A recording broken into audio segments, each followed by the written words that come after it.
তো সকাল সকাল দেখছো আমি এখন রান্নাঘরে। আজকে এত রান্না কিসের জন্য এটাই মাথায় আসছে, তাই তো। Hello friends, welcome to my new blog. সকাল সকাল দেখছো এখানে এখন আলু ভাজা হয়ে গেছে, মাংসের 5 রকম ভাজা করে নিয়েছি। এখানে রাইসের জন্যও সব ভাজা কমপ্লিট। এখানে 2 পিস কাতলা মাছ ভেজে রেখেছি ওদের জন্য, ঝাল দেয়া করব। এখানে চিকেন হবে, মাটন হবে, রুই মাছের কালিয়া হবে। এখানে রুই মাছের কালিয়া কমপ্লিট, আর যেটা কাতলা ওদের। আর এখন করা হচ্ছে যে চাটনি, আর এদিকে করা হচ্ছে পায়েস। আর আমার অবস্থাটা দেখো, এই পায়েসটা হলেই আমার হয়ে যায়। আর এখানে মটনটা সিটি মারার জন্য দেওয়া হয়েছে, চাটনিও তো আমার কমপ্লিট। আর রাইসটা করবে ছোট মা, আর মাংসও তাই। তো এখন চলে আসলাম একটু ঘরে। তো এখন এবার স্নান টান করে নেবো, তারপর পুজো টুজো দেবো। তো তারপরে ওদেরকে আইব্রো ভাত দেওয়া হবে। তোমাদেরকে বলেই দিলাম আজকে কি এত রান্নাবান্না কিসের জন্য। আজকে হলো জুই আর আমাদের নন্দজামাই যে হবে তাকে আইব্রো ভাত দেওয়া হবে।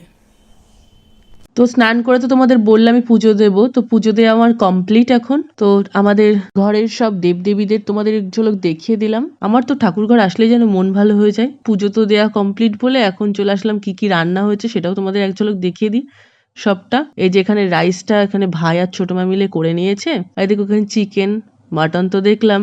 আর এই যে স্যালাডটা এখন কেটে নেওয়া হয়ে গেছে। আমি এখন গোছাবো ওদের জন্য। তাও এখানে আমার সবটা গোছানো কমপ্লিট।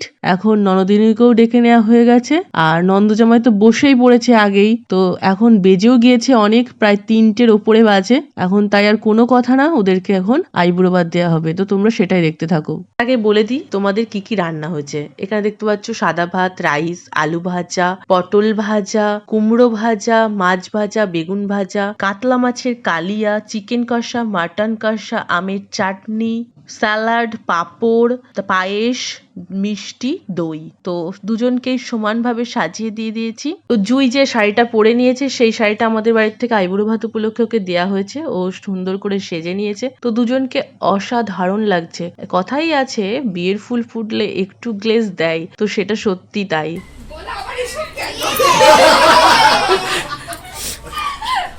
এই পাকা পাকা সব থাকলে তাদের তো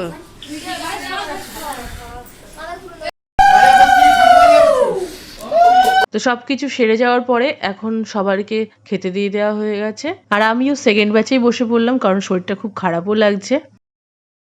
আজ সারাদিন ধরে সকালে তো রান্না করার সময় কারেন্টই ছিল না, মানে সে কি বলবো। তো এখন ঠান্ডা লেগে গিয়েছে পুরো। এই 4টে বাজে এখন খেয়ে উঠলাম। তো আজকের মতো এখানেই ভিডিওটা এন্ড করছি। ভালো লাগলে অবশ্যই লাইক কমেন্ট সাবস্ক্রাইব করে দিও। Tata, bye bye.